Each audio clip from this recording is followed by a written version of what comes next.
Har du hørt om det land, som hedder Indonesien? Indonesien ligger i den verdensdel, der hedder Asien, og består af en masse store og små øer. Hvor mange øer der præcis er tale om, er der ingen, der ved med sikkerhed. Men mange siger, at det er omkring 17.000 øer.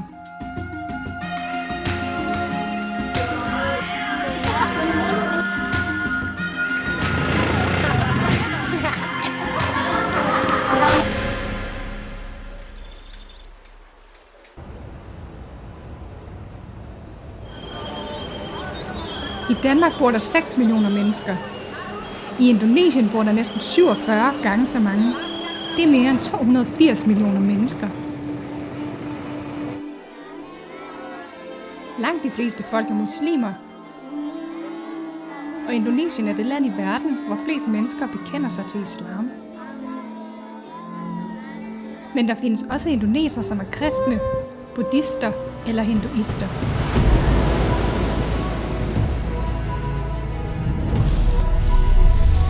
Indonesien er kendt for at være et meget smukt land med både regnskove, flotte sandstrande og de store varaner fra Komodoøerne.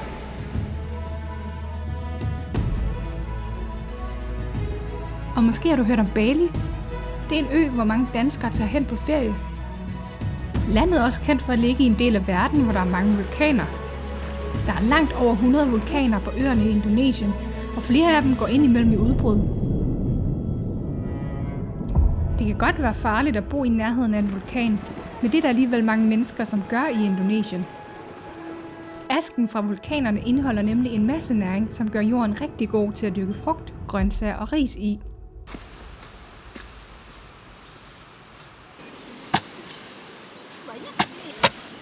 Faktisk er Indonesien et af de lande i verden, som producerer mest ris. Noget af det sælger de til andre lande, men det meste af risen spiser de selv. De fleste måltider er noget med ris. Nationalretten i Indonesien hedder nasi goreng. Det betyder bare stegt ris. Mange millioner indonesere tjener deres penge ved at dyrke jorden. Her i landsbyen dyrker de ris og kaffe og de flotte dragefrugter. De dyrker også krydderier som kanel og kardemomme, som de kommer i teposer og sælger. En del af de børn og unge, som vokser op på landet, har ikke lyst til at bo resten af deres liv i en landsby. De vil gerne have, at der skal ske noget mere. De vil have en uddannelse eller et andet arbejde end at være fisker eller landmand. Derfor flytter mange af dem ind til de større byer for at gå i skole eller finde et arbejde.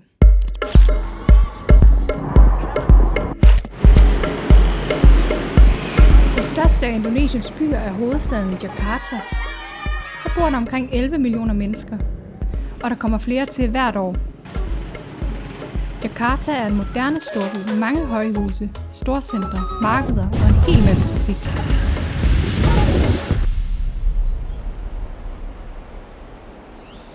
Hver søndag morgen sker der noget i Jakarta, som mange mennesker i den kæmpe store by er rigtig glade for.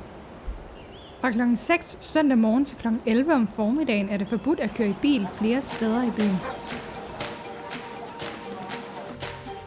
Det betyder, at folk skynder sig ud på vejene for at få noget motion og for at hygge sig med venner og familie. Folk nyder at gå midt ude på vejene, og mange løber, cykler og står på rulleskøjter mellem højhusene.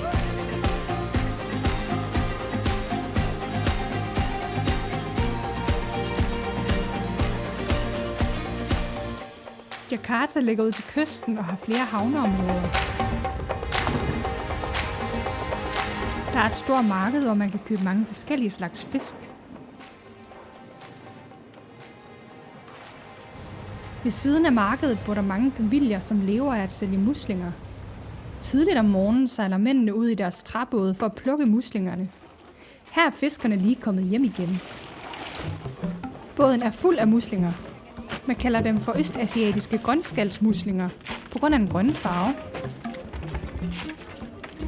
Når muslingerne er blevet læsset af, så skal de dampes. Det foregår over åben ild i store tønder som dem her.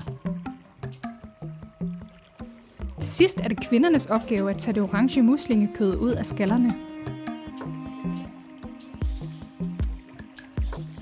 holder rigtig mange katte til i havneområdet. De synes nemlig også, at muslingerne smager vildt godt. Det er hårdt og varmt arbejde, og familierne tjener næsten ingen penge på muslingerne. Derfor har mange også et bassin med catfish, eller muller, som fisken hedder på dansk. Du kan kende en mulle på de 2 lange tråde ved underkæben. En gang imellem sker det, at havnen bliver oversvømmet. I dag er der kun lidt vand, men samtidig kan det være meget værre. Derfor er husene helt ud til havnen bygget på pæle.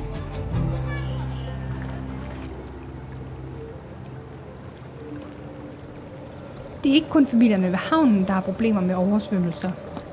Det sker også midt inde i Jakarta. Blandt andet i det område, som hedder Kampung Melayu. Kampung betyder landsby på indonesisk, og dem findes der mange af i Jakarta. Her bor folk meget tæt ved siden af hinanden i små huse. I mange af husene er der hverken vandhaner eller toiletter. Kampung Melayu ligger ud til en flod, som løber gennem Jakarta. De yderste huse er bygget på træpæle, men husene er bare ikke særlig solide. Det er et problem, når det regner meget. For så går floden over sine bredder.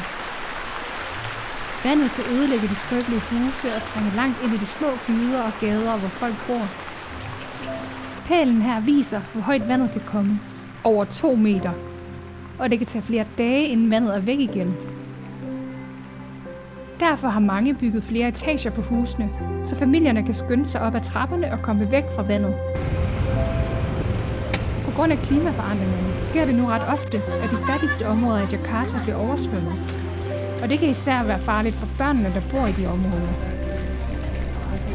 Derfor går pengene fra årets ulandskalender til organisationen, der hedder Blandt Børnefonden. De har flere projekter, både her i Kampung Melayu og andre steder i Jakarta. Blandt Børnefonden vil bruge pengene til at undervise børn og unge i, hvorfor klimaet har forandret sig, men også i, hvad de skal gøre, når vandet kommer. På den måde kan børnene leve et sikkert og sundt liv, som er noget, alle børn har ret til. Velkommen til Jakarta og Indonesien.